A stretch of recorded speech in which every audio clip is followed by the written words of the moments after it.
The Business of Poverty. Who really profits from the suffering? A Naija Mirror original. In Nigeria, poverty is not just a tragedy, it is an industry, a booming, well-oiled, carefully protected business where the poor are the raw materials and politicians, foreign agencies, and elites are the shareholders. Every year, billions are spent fighting poverty, yet every year more people fall into it. So the question is simple. If poverty keeps growing, then who's eating the money meant to kill it?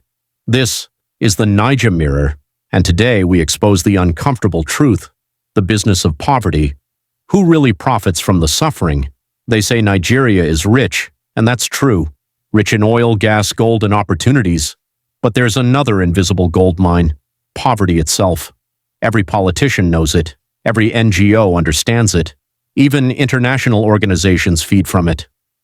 Poverty has become a brand, and the poor, the unpaid workers of that brand. They are photographed for campaign posters, paraded in documentaries, used as proof for new loans, and forgotten the moment the cameras leave. Each election cycle, hunger becomes a campaign strategy, bags of rice, 2,000 naira, wrappers, a small price to buy 4 years of silence. But the irony, the people selling poverty are the same ones promising to end it. There's a saying in Abuja's corridors of power, if you want to be rich, start a poverty project. Let's break it down. Billions are budgeted yearly for poverty alleviation, from social welfare to empowerment programs. But how much truly reaches the poor? A report once showed that out of 100 billion naira allocated to poverty reduction, less than 20% ever left the offices where it was signed. The rest disappeared in consultancies, logistics, and training workshops that never trained anyone. Foreign agencies also play their part. They send money to fight poverty, but much of it returns overseas, through overpriced contracts, expatriate salaries, and imported goods bought from their own countries. In the end, the poor remain poor, and the poverty business remains profitable. Why would a politician truly want to end poverty? If the people become independent, who will sell their votes? If the youth become empowered, who will attend their rallies for 1,000 naira? Poverty is not just a statistic, it's a political weapon. It keeps people obedient, desperate, and dependent.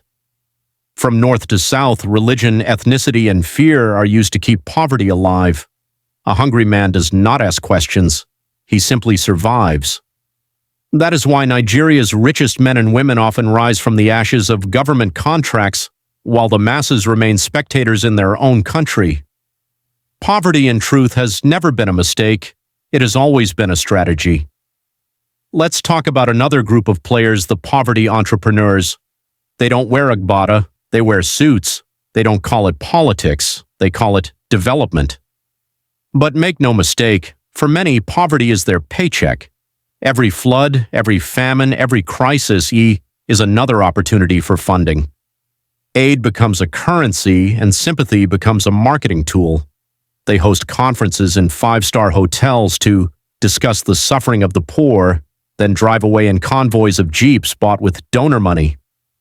And when the donor funds end, the poor are left behind, again.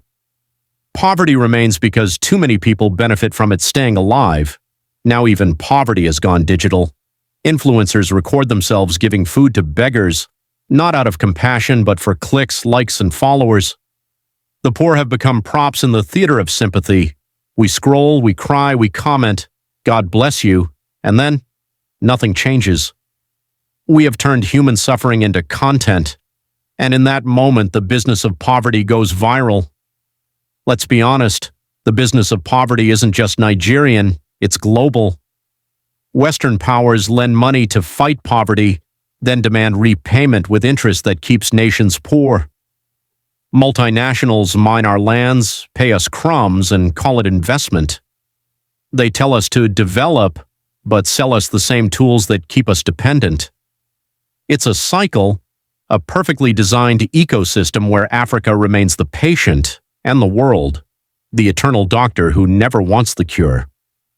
But the real question remains, how long will Nigerians remain the raw materials of their own suffering? True change will not come from charity.